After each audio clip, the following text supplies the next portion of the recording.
Do you know I love challenge you? I was thinking, what about ask you to give a kiss to Dana? But I changed mine. We are talking about friendship today. And I just tell this person on your side that I want to be your friend. I want to be your friend. A good friend. That's quick and enough for today. Yeah, that's good. This preaching was, I don't want to be back to you. I should move. I'll be in the video. No, I'm not? Yeah, that's okay. Yes. Not really. Do you think it's capturing me here? Yeah. It's got you. Oh, Hopefully not me. yeah. I can find it. When comforters became accusers. Tricky, yeah? Lessons from Job humiliation. Thank you, my darling. And that's Job. I think you recognize him. That's his three friends are going to talk about them today. And these guys, they were really friends. At first, they were like really great to him. They did the right things. First thing they did, they showed up. Sometimes we don't do that. You have a friend in hospital, you have a friend suffering, and you don't go there. We find an excuse not to do that. Just because the guy lives in Sydney, I cannot go there now. But they went there, and that's a good friend. They left the houses, they left the families, and did a long walk distance to get there. That's one good thing. They came when they heard about Job's suffering. Job's sufferings. Thank you. Thank you. Job and Job is, yeah. The dictionary keep giving me Job, not Job, when I look for something about Job. I don't know why. Job. When they heard Job was suffering, they talked to each other, we need to leave everything and we need to get there. That intention was in their heart to meet him, and that's a good friend. And when they saw him in that suffering, that condition was too much to them. They tore their clothes. That's what we are showing here. They wept with him. How many of our friends have we wept with them? Feel their pain. Are we really good friends of these people? As Soraya preached here some weeks ago, what kind of friends are we? And they sat in silence with him for 7 days, in silence, side by side. And sometimes that is just what you need to do. Just to be there. Silent. Your presence is sometimes what your friend needs the most. So they did great. And you can judge them a lot. But for these things they did, we cannot say they are not signs of genuine compassion. But there is a problem. They opened their mouths. Job started complaining about the day he was born, and their expectation is, we are here, he's suffering, something very bad happened. He need to tell us what happened. The expectation was, oh, I did this, God is cursing me, but he opened his mouth and said, I'm innocent. And that didn't work for them. They stopped listening to him.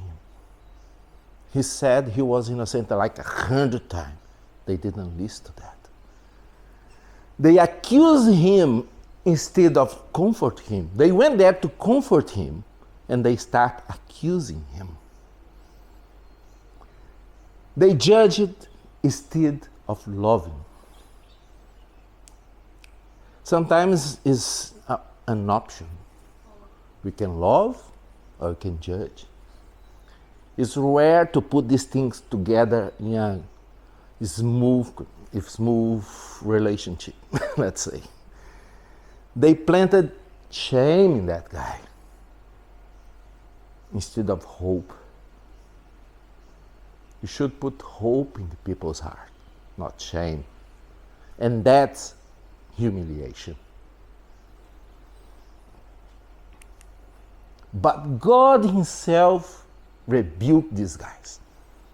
He told them, you have not spoken the truth about me. God himself rebuked them. Keep that in mind, you need that later. And let's go on. I don't know if you know this woman. Is a person I love a lot. This is Newman 2013. And why I put that car there, there's a special reason for that. And the reason is that number, NJV 18. Newman Joint Venture 18. One day, I don't know if Soraya remember that. I remember that. There was lots of other 18 cars there. And Soraya saw a car in the street with a woman in the passenger seat. I came from my work, happy, long day of work, and she was so upset. I didn't know what happened. I saw you. I saw your car. There was a woman in your car. What are you doing? And I think to myself, I have friends, I work with them the whole day. If I need to go to Kurt, I have them in my favor. I'm just walking, tired, and I start laughing. And she was even more upset. And that was a long conversation.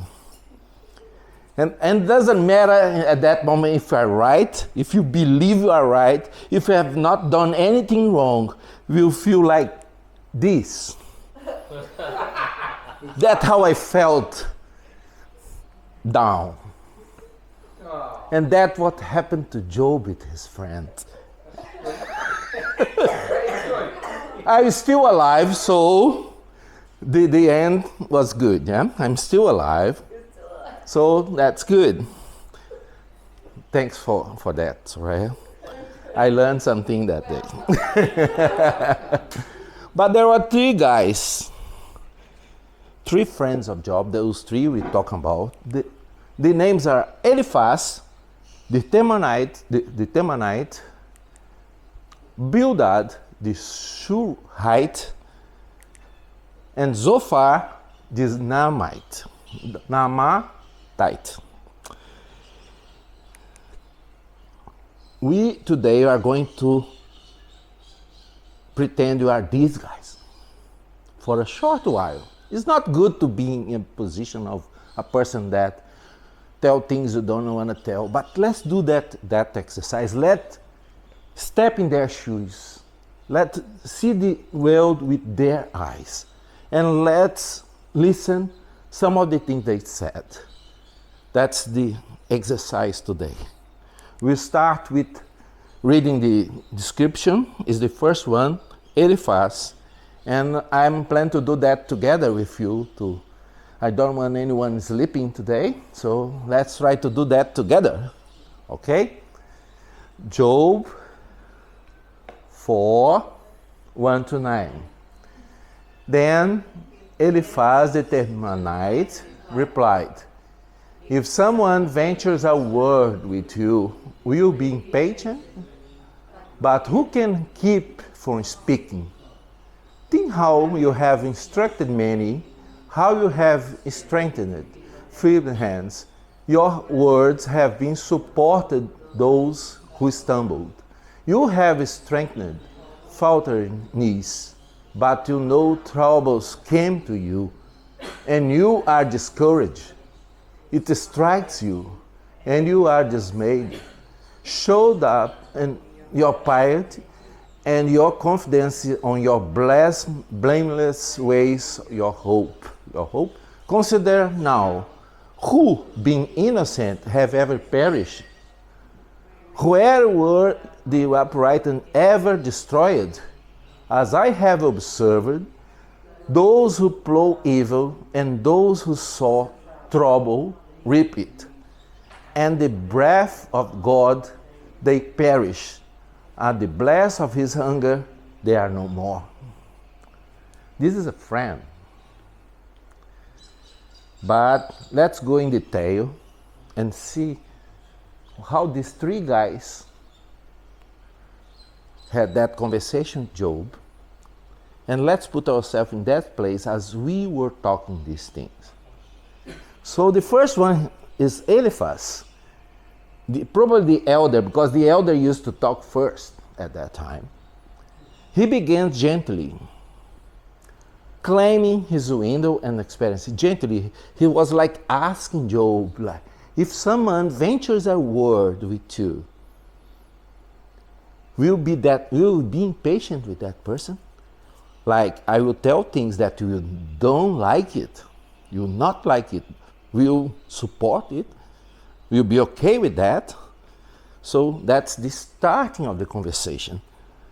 But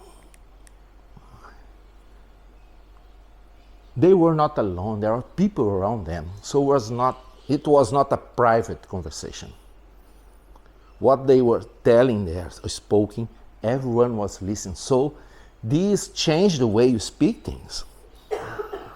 Sometimes you try to take advantage of that, sometimes you try to hide things or put someone down to replace him or whatever.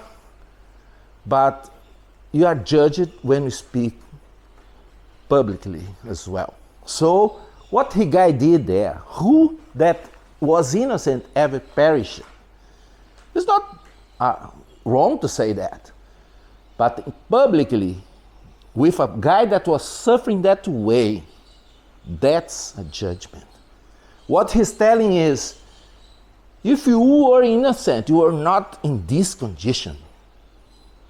And to everyone to listen to that. Those who plow iniquity reap the same.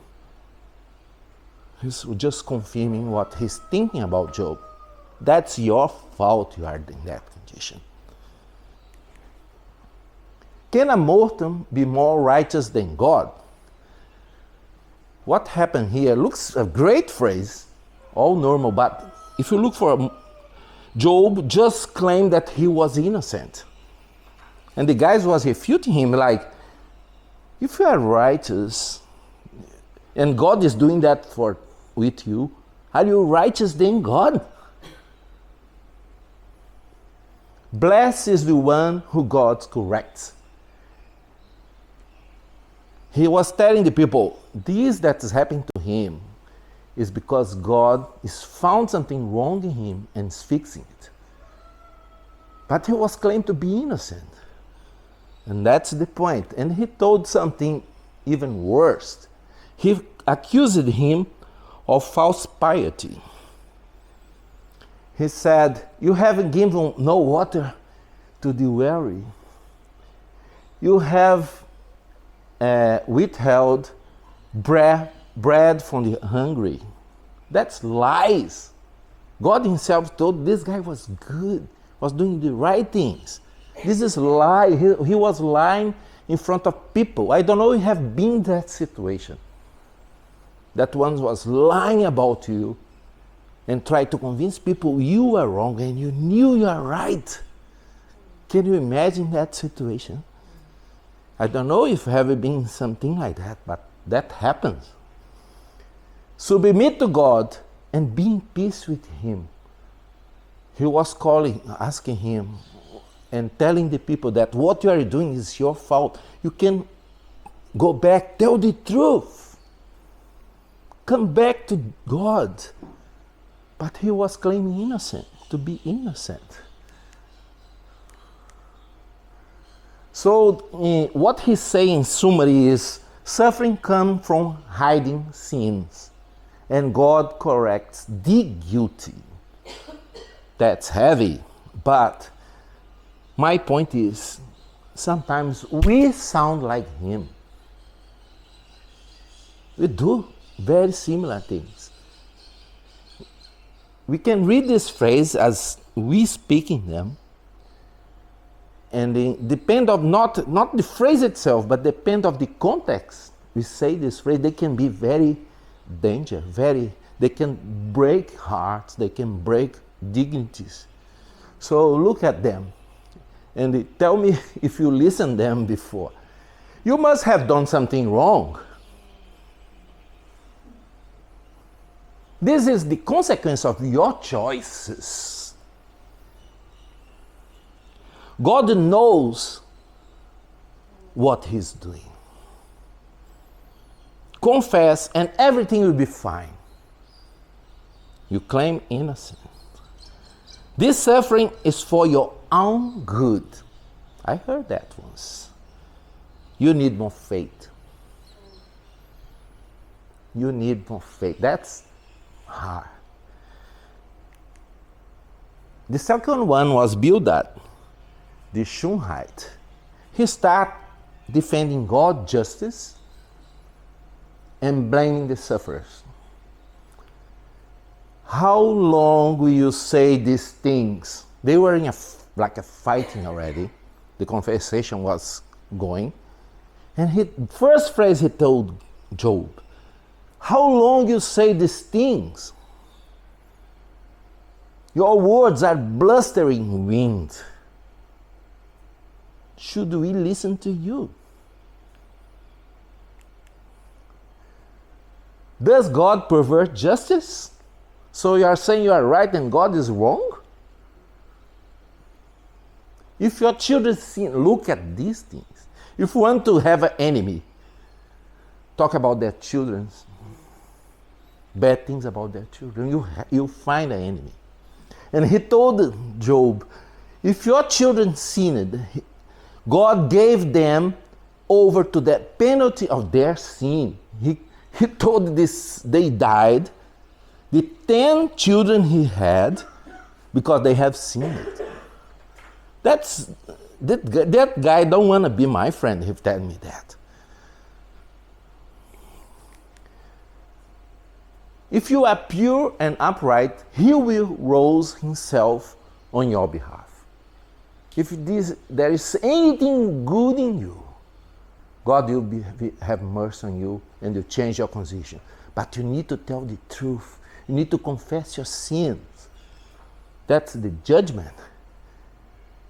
And he said, the flame of the wicked one stopped burning.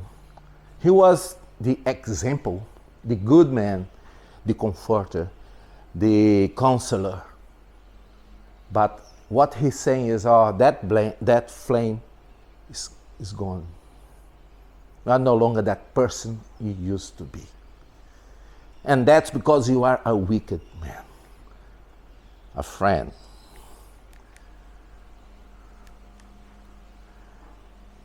Yeah, the concept is pretty much similar. God always reward the righteous and punish the wicked. That's the conclusion of all his speaking. And we sound like him as well, sometimes.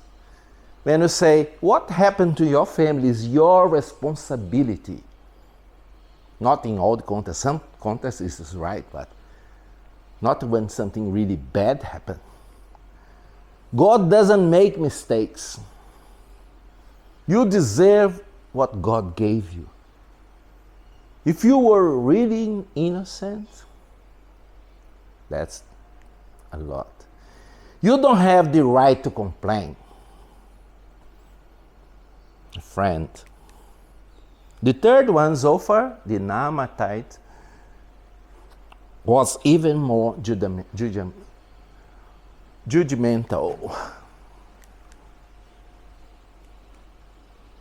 He spoke aggressively, with confidence, with authority. But God himself was quiet, silenced. And these guys were talking like God themselves, as with authority that was not given to them. Are all these words going unanswered? Is this talker to be vindicated? His friend. Know this, God has even forgotten some of your sins. Look what this guy was planting in that people's hearts. This guy is suffering that way, but could be worse. God already forgot some of his sins.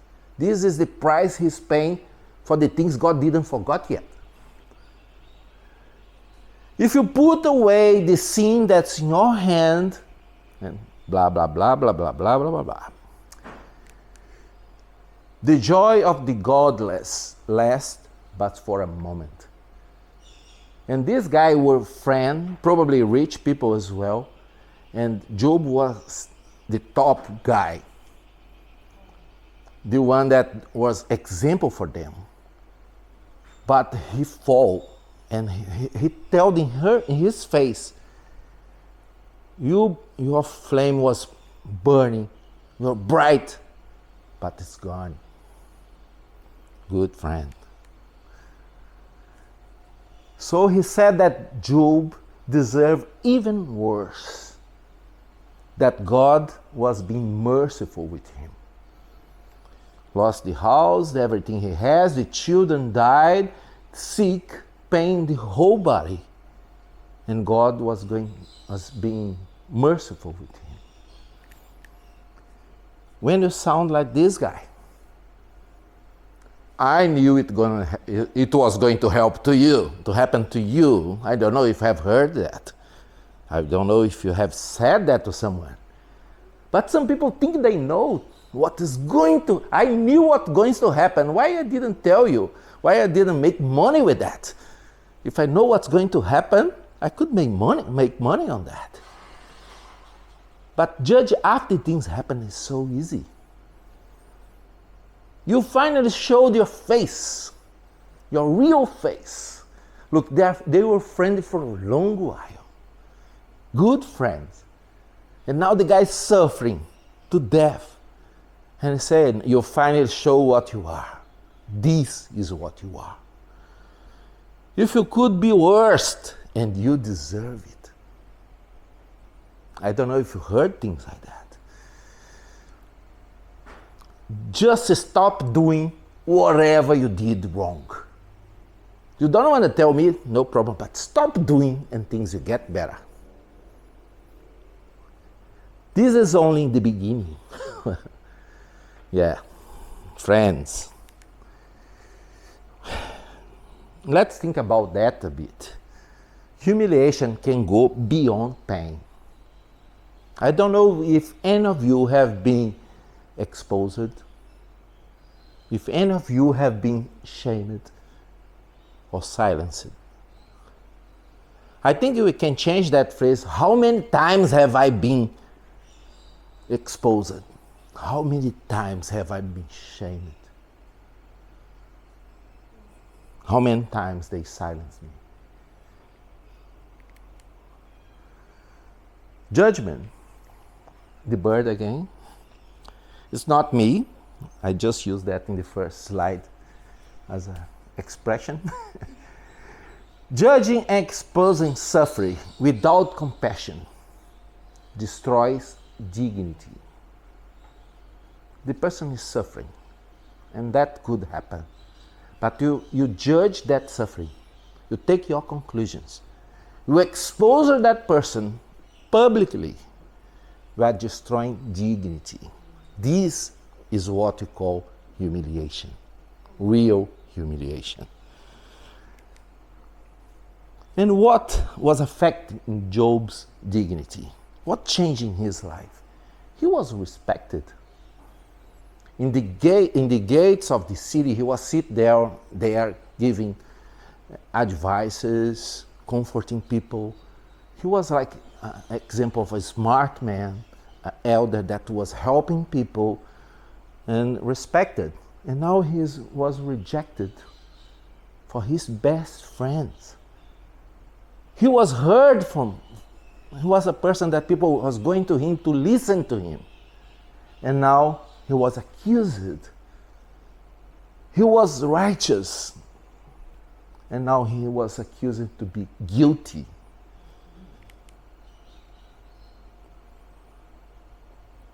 Sometimes God works in ways that doesn't match our expectation.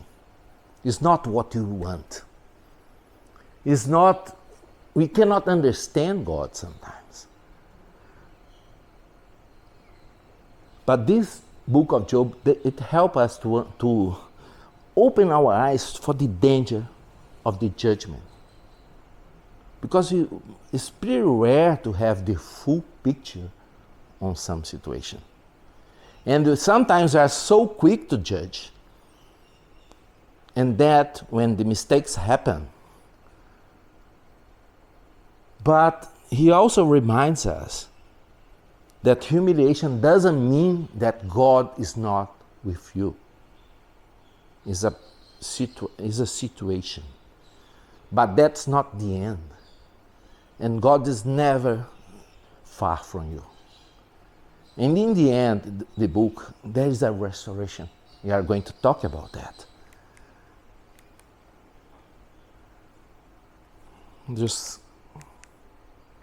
That's it. From Job to Jesus. Lessons in humiliation. Do we really understand innocent suffering? That's a hard question. Huh? Do you really understand an innocent in suffering? When I was thinking about that, what comforted my heart was that first phrase, God allowing humiliation or suffering to bring restoration. There is a purpose in that. And restoration is what matters. Suffering is a condition, but restoration is a purpose. And the good news is, Jesus himself said, it's finished. We don't need to kill animals, to do sacrifice of animals. You don't need to stone people anymore. We don't need to punish anyone. What you need as Christian is just to surrender to Jesus' love. That's all you need to do. He did everything that's supposed to be done in terms of sacrifice, giving himself to God, obeying God. It was a perfect sacrifice. He put himself in our position, so we don't need to do any of these things anymore. It's all in his hands now.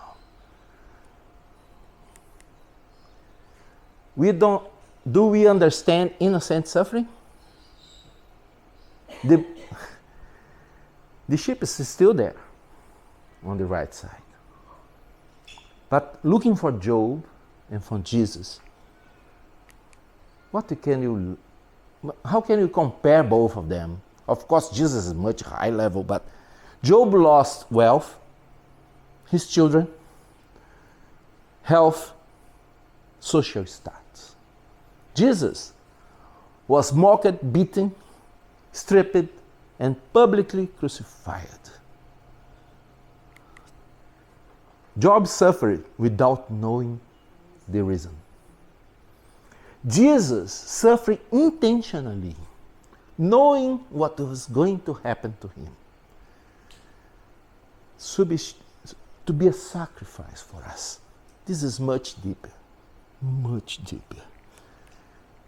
Job was accused by his friends instead of receiving comfort.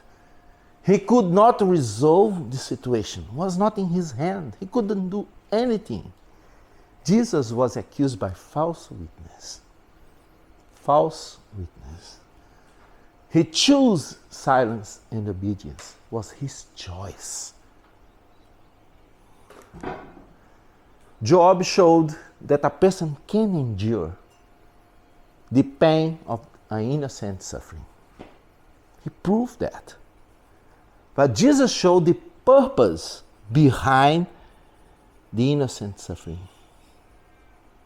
He put himself in that condition. Oh. Something. But the main and final question is, can you forgive them? That's very challenging. Can you forgive them? Can we forgive the one that do that things to us? Job's friends spoke with false certainty, hurting instead of helping. But God rebuked them, as I say at the beginning. You have not spoken the truth about me. God himself rebuked them. After all they have spoken, what an opportunity for revenge. God himself is with me. I don't need to do anything else. I can go to them and tell everything they need to listen. I can burn these guys. I can kill them if I want. God is with me. What an opportunity for revenge. All they have done to him. But we are talking about Job and Jesus as well. How they acted, what they did, still in suffering before being back to his health condition, in pain. Job obeyed God, forgave, and prayed for his friends. Prayed for those who hurt him, who humiliate him. And Jesus, the accusers of Jesus, the one that crucified him, didn't even understand what they were doing, because what was the consequence, what was happened at that time was just one more. Yet, in love, he cried for them, saying, Father, forgive them, for they don't know what they are doing. Forgive them, Father. Job's friend didn't know what they were doing. This guy that crucified Jesus, they really didn't have the full picture. Of course, there was a lot of things wrong, but they didn't have the full understanding behind that. God trust. When God told to Job, he explained him all he is. He didn't answer the question why he was suffering, but he showed Job the truth, what God is. And that changed the way Job answered for the humiliation. He changed from self-defense to humble surrender. And that's what we need to do. Instead of self-defense all the time, let's surrender all our troubles to God, to Jesus. Let's allow him to change our life, our heart, our thinking, our judgments. That's all we need to do. But Jesus reflects the heart of the Father himself. Forgiveness for Jesus is like normal. It flows from God's infinite mercy. So what we see in Job is rare. What we see in Jesus is perfect. It's too much more than that. Job forgave because God revealed the truth to him. Jesus forgave because he is the truth.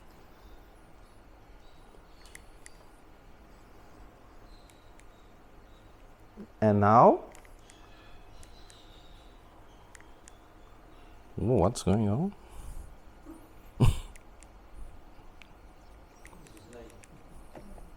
Yeah. Let's finish. I want you to go home and think about this conclusion about this message.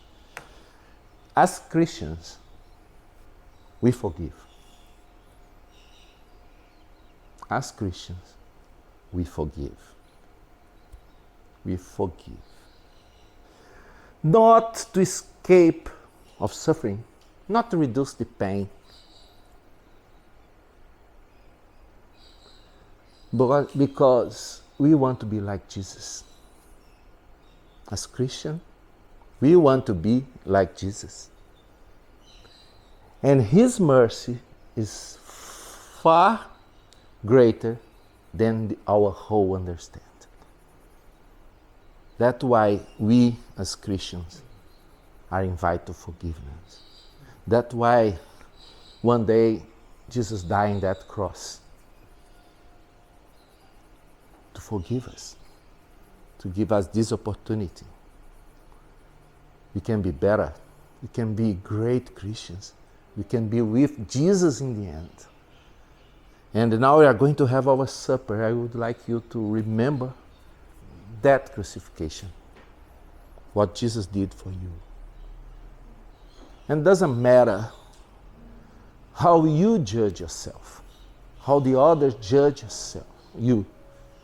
What matters is real repentance in your heart. If you have that, the mercy of our God is much greater than you can understand. God is much greater than we can see, we can smell, we can touch. He's much more than that. And He's available.